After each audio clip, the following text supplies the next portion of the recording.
നമസ്കാരം. ഏത് ഭരണകൂടം അധികാരത്തിലെത്തിയാലും അവരാദ്യം നിയന്ത്രിക്കാൻ ശ്രമിക്കുന്നത് സർവകലാശാലകളെയാണ്. കാരണം പുതിയ തലമുറയെ വാർത്തെടുക്കുന്നത് സർവകലാശാലയാണ്. ആരാണോ അധികാരത്തിലെത്തുന്നത് അവരുടെ രീതി അനുസരിച്ച്, അവരുടെ വിശ്വാസം അനുസരിച്ച് സിലബസിൽ പരിഷ്കാരം വരുത്തിയാണ് മുമ്പോട്ട് കൊണ്ടുപോകുന്നത്. കോൺഗ്രസ് അല്ലായിരുന്നു ഇന്ത്യയിൽ സ്വാതന്ത്ര്യാനന്തരം അധികാരത്തിൽ എത്തിയതെങ്കിൽ ഇന്ത്യയുടെ വർത്തമാനകാല ചരിത്രം ഇങ്ങനെയാവുമായിരുന്നില്ല. 1947 സ്വാതന്ത്ര്യം കിട്ടിയതിന് ശേഷം കോൺഗ്രസ് അധികാരത്തിൽ വന്നതുകൊണ്ട് തന്നെ മഹാത്മാഗാന്ധിയും നെഹ്റുവും അടങ്ങുന്ന ഇന്ത്യൻ നാഷണൽ കോൺഗ്രസിന്റെ ചരിത്രത്തിന് മുൻതൂക്കം കിട്ടി.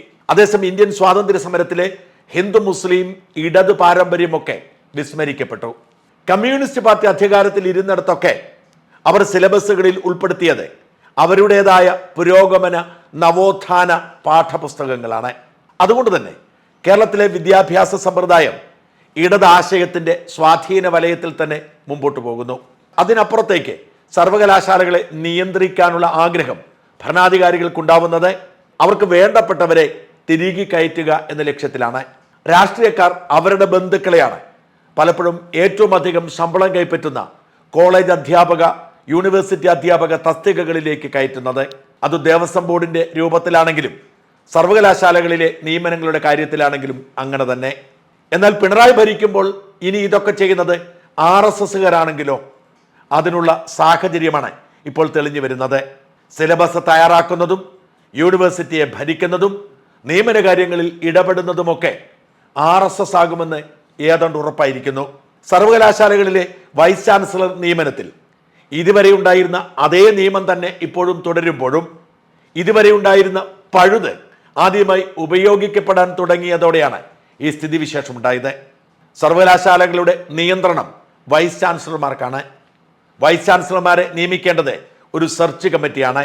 ആ സെർച്ച് കമ്മിറ്റിയെ രൂപീകരിക്കേണ്ടത് ചാൻസലറുടെ പ്രതിനിധിയും യൂണിവേഴ്സിറ്റിയുടെ പ്രതിനിധിയും UGCയുടെ പ്രതിനിധിയും ചേർന്നാണ്. രാജ്യം ഭരിക്കുന്നത് BJP ആകുമ്പോൾ ചാൻസലർ BJPയുടെ പ്രതിനിധിയാകും. അതേ സാഹചര്യത്താൽ തന്നെ UGCയും BJP താല്പര്യമുള്ള പ്രതിനിധിയെ വിടും. അതുകൊണ്ട് തന്നെ സർക്കാർ പ്രതിനിധിയായി വരുന്ന യൂണിവേഴ്സിറ്റിയുടെ പ്രതിനിധി അവിടെ ന്യൂനപക്ഷമാകുന്നു. 3 പ്രതിനിധികളും ചേർന്ന് VCയെ തെരഞ്ഞെടുക്കുമ്പോൾ സ്വാഭാവികമായും ഭൂരിപക്ഷ പ്രതിനിധി തെരഞ്ഞെടുക്കപ്പെടും. ഈ പഴുത് ആദ്യമായി ഉപയോഗിക്കാൻ ശ്രമിച്ചത് ചാൻസലറായ ഗവർണർ ആരിഫ് മുഹമ്മദ് ഖാനാണ്.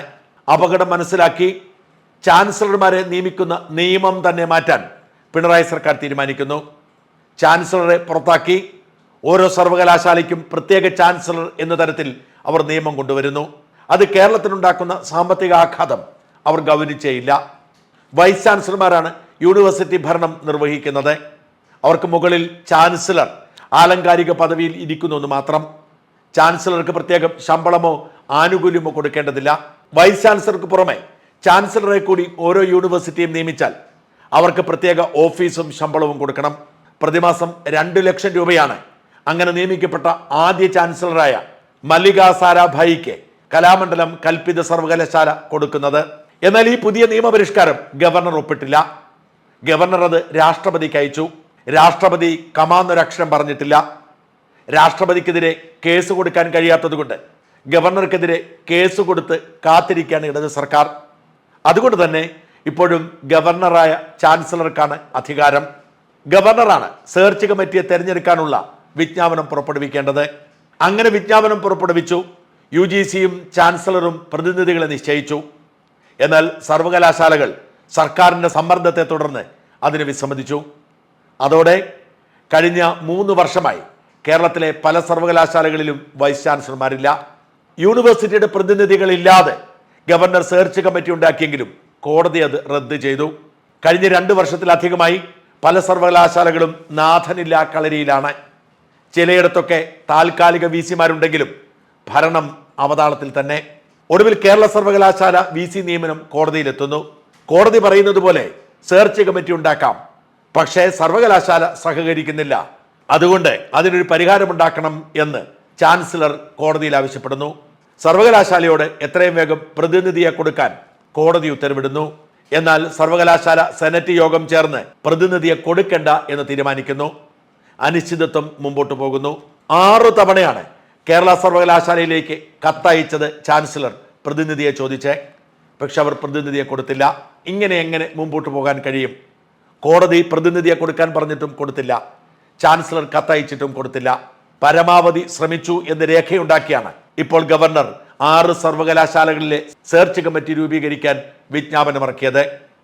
സർക്കാരിനെ ഇത് ഞെട്ടിച്ചിരിക്കുകയാണ്. 6 സർവകലാശാലകൾക്ക് പുറമെ മറ്റ് 5 സർവകലാശാലകളിലേക്ക് വരും ദിവസങ്ങളിൽ വിജ്ഞാപനമിറക്കുമെന്ന് ഗവർണർ പറഞ്ഞിരിക്കുന്നു. അതായത് 11 സർവകലാശാലകളിലും ഗവർണർ വിജ്ഞാപനമിറക്കുകയും സെപ്റ്റംബറിൽ കാലാവധി കഴിയുന്നതിന് മുൻപ് 11ഇടത്തും വൈസ് ചാൻസലർമാരെ നിയമിക്കുകയും ചെയ്യാൻ ഗവർണർ തീരുമാനിച്ചിരിക്കുന്നു. കോടതിയിൽ പോകാൻ സർക്കാരിന് അധികാരമില്ല. എന്നാൽ സർവകലാശാലകളിലെ സെനറ്റിനോ സിൻഡിക്കേറ്റിനോ കോടതിയിൽ പോകാം.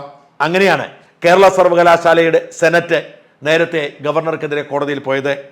എന്നാൽ ഗവർണർ ബുദ്ധിപരമായാണ് ഇക്കുറി കാര്യങ്ങൾ നീക്കിയത്. സർവകലാശാല ബോധപൂർവം വൈസ് ചാൻസലർ നിയമനം തടസ്സപ്പെടുത്താൻ പ്രതിനിധിയെ വിടുന്നില്ലെന്നും പലതവണ കത്തയച്ചെന്നും ആ പ്രതിനിധിയെ കിട്ടാതെ എങ്ങനെ മുമ്പോട്ട് പോകും എന്നുള്ള ചോദ്യമാണ് ഉന്നയിക്കുന്നത്. കോടതി ഉത്തരവിട്ടിട്ടും അവർ കൊടുക്കാതിരുന്നത് കൊണ്ട് തന്നെ കോടതിക്ക് കാര്യം മനസ്സിലാകുമെന്ന് ഗവർണർ കണക്കാക്കുന്നു. ഈ നിയമ പോരാട്ടത്തിൽ ജയിക്കുമോ എന്ന ആശങ്ക സർക്കാരിനുമുണ്ട്. ഗവർണറോട് സഹകരിക്കാതെ സർവകലാശാലകളുടെ പ്രവർത്തനം തടസ്സപ്പെടുത്തുന്ന സർക്കാർ നീക്കം, യൂണിവേഴ്സിറ്റിയുടെ മേൽ സർക്കാർ നടത്തുന്ന സമ്മർദ്ദം, അതിന് കീഴടങ്ങാൻ കോടതിക്ക് എങ്ങനെ കഴിയും? സർവകലാശാലയുടെ പ്രതിനിധിയില്ലാതെ സെർച്ച് കമ്മിറ്റി വേണ്ട എന്ന് കോടതി വിധിച്ചാൽ അതിനർത്ഥം സർവകലാശാലകൾക്ക് VCA ഉണ്ടാവില്ല എന്നതാണ്. കാരണം പ്രതിനിധിയെ സ്വീകരിക്കാൻ ചാൻസലർ തയ്യാറാണ്, പക്ഷെ കൊടുക്കാൻ സർവകലാശാലകൾ ഒരുക്കമല്ല. ആ ഒരു സാഹചര്യത്തിൽ കോടതി ഇടപെട്ടിട്ടും സർവകലാശാലകൾ അത് ചെയ്യാത്തത് കൊണ്ട് ഗവർണർക്ക് സ്വന്തം ഇഷ്ടപ്രകാരം തീരുമാനമെടുക്കാം എന്ന തരത്തിൽ കോടതി നിർദ്ദേശം വന്നേക്കും എന്ന പ്രതീക്ഷയാണ് ഇപ്പോഴുള്ളത്. അങ്ങനെയെങ്കിൽ മുച്ചങ്കനായ ഗവർണർ ആരിഫ് മുഹമ്മദ് ഖാൻ സെപ്റ്റംബറിൽ കാലാവധി കഴിഞ്ഞ് മടങ്ങുന്നതിന് മുൻപ് 12 സർവകലാശാലകളിലും തനിക്ക് ഇഷ്ടപ്പെട്ടവരെ നിയമിക്കും.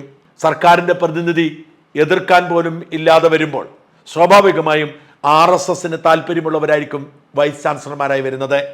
അതായത് ഇരട്ടച്ചങ്കൻ ഇവിടെ ഭരിക്കുമ്പോൾ ഇവിടുത്തെ സർവകലാശാലകളെ നിയന്ത്രിക്കുന്നതും നയിക്കുന്നതും RSSകാരായിരിക്കും എന്ന് തീർച്ച. ഇപ്പോൾ തന്നെ കേരള സർവകലാശാലയുടെ താൽക്കാലിക VC മോഹൻ കുന്നുമേൽ RSSകാരനാണ്. അത്തരത്തിൽ എല്ലാ സർവകലാശാലകളിലും RSSകാർ തലപ്പത്ത് വരുന്നതോടെ പിണറായിയുടെ ഭരണകാലത്ത് കേരളത്തിലെ കുട്ടികൾ RSS താല്പര്യമുള്ള പഠനഭാഗങ്ങളിലേക്ക് പോവേണ്ടി വരും. അത് തടയാൻ പിണറായിക്ക് കഴിഞ്ഞെന്നും വരില്ല. സർവകലാശാലകളിലെ നിർണായക തസ്തികകളിൽ RSSകാർ വരുന്നതിനെ തടയാനും പിണറായിക്ക് കഴിയാതെ വരും.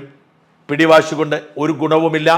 നിയമവും ചട്ടവും അങ്ങനെയാണ് എന്ന് വരുന്നതോടെ ഇടതു ഭരണകാലത്ത് സർവകലാശാലകൾ ഭരിക്കുന്നതും നിയന്ത്രിക്കുന്നതും RSS ആവുന്ന വിചിത്രമായ കാലമാണ് ഇനി വരാൻ പോകുന്നത്.